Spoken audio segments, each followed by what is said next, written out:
The first time I was actually introduced to Victor Cruz was actually today. I had an opportunity to take a look at some of his footage and see what he would do in the end zone after he scored a touchdown. And it's actually very much classic salsa.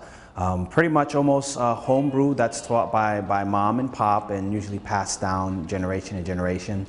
Movement is very grounded, like old school salsa really is, and it has a lot of flavor behind it. It looks like it's a lot of fun, and I find it to be great that he gets to bring some of his culture into the game for his victory dance, so to speak.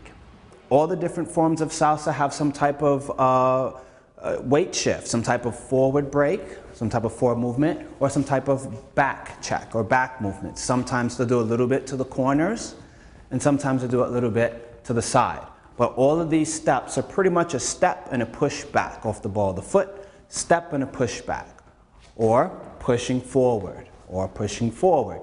So the steps that you see him are pretty much forward and back, just like this.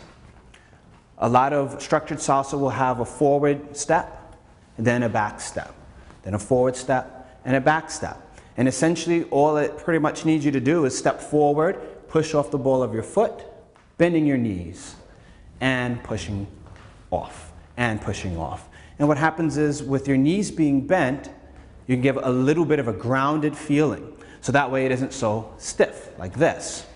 So that's the big part. Then the next part is stepping on the balls of your feet.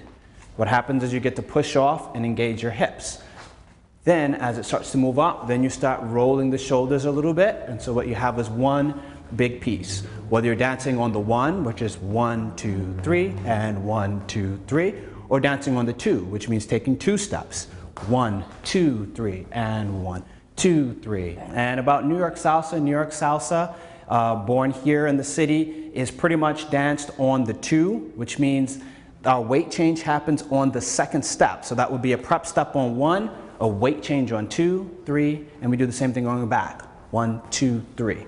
1, 2, 3, and 1, 2, 3. The last thing is the hands, they like to stay up. They like to stay above the waistline. So that way the hands are moving and they're not stiff, like this. So you put everything together, and that's pretty much how you have a flavorful salsa step, whatever style you like to dance.